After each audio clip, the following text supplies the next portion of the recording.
ছাত্ৰীসকলে এতিয়া বিনামূলীয়াকৈ কৰিব পাৰিব মেডিকেল আৰু ইঞ্জিনিয়াৰিঙৰ কোচিং।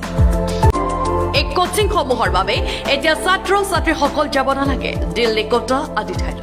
এতিয়া দিল্লী বা কোটাত গৈ ছাত্ৰ-ছাত্ৰীসকলে যি পৰিৱেশ পায় সম্পূৰ্ণ তেনেকুৱা ধৰণৰ পৰিৱেশতে শংকৰদেৱ শিক্ষা নিকেতন গহপুৰত অধ্যয়ন কৰিব পাৰিব। এতিয়া গহপুৰ শংকৰদেৱ শিক্ষা নিকেতনতে ছাত্ৰ-ছাত্ৰীসকলে কৰিব পাৰিব মেডিকেল আৰু ইঞ্জিনিয়াৰিঙৰ বিনামূলীয়া কোচিং। যিসকল ছাত্ৰ-ছাত্ৰীয়ে শংকৰদেৱ শিক্ষা নিকেতন গহপুৰত ছায়েন্স ষ্ট্ৰীমত অধ্যয়ন কৰে সেই ছাত্ৰ-ছাত্ৰীসকলক আমি ইণ্টিগ্ৰেটেডকৈ আমি কোচিঙৰ ব্যৱস্থা কৰি আহিছিলোঁ।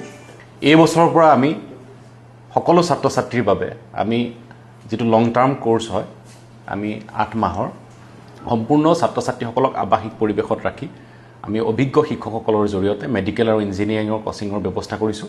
বিদ্যালয়খনৰ উদ্দেশ্য যাতে দৰিদ্ৰতাৰ বাবে ছাত্ৰ-ছাত্ৰীসকল নিজৰ সপোনৰ পৰা বঞ্চিত নহয়। শংকৰদেৱ শিক্ষা নিকেতন গহপুৰ যিহেতু শৈলজা সংকল্প ট্ৰাষ্টৰ অধীনত আছে আৰু এই ট্ৰাষ্টৰ সভাপতি উদয়াদিত্য গোস্বামী ডাঙৰীয়াই ইতিমধ্যে ঘোষণা কৰি হায়াৰ ছেকেণ্ডেৰী ষ্ট্ৰীমতে হওক ডিগ্ৰী ছেকশ্যনতে হওক সকলোতে যিসকল BPL ছাত্ৰ-ছাত্ৰী বাবে আৰ্থিকভাৱে তেওঁলোক দুৰ্বল আৰু মেধাসম্পন্ন ছাত্ৰ-ছাত্ৰী এই ছাত্ৰ-ছাত্ৰীসকলক সম্পূৰ্ণ বিনামূলীয়াকৈ অধ্যয়ন কৰাৰ ব্যৱস্থা গ্ৰহণ কৰিছে। অভিজ্ঞ শিক্ষকৰ দলে এতিয়া বিদ্যালয়খনত সকলো ছাত্ৰ-ছাত্ৰীকে দিব সপোন পূৰ কৰাৰ সুযোগ।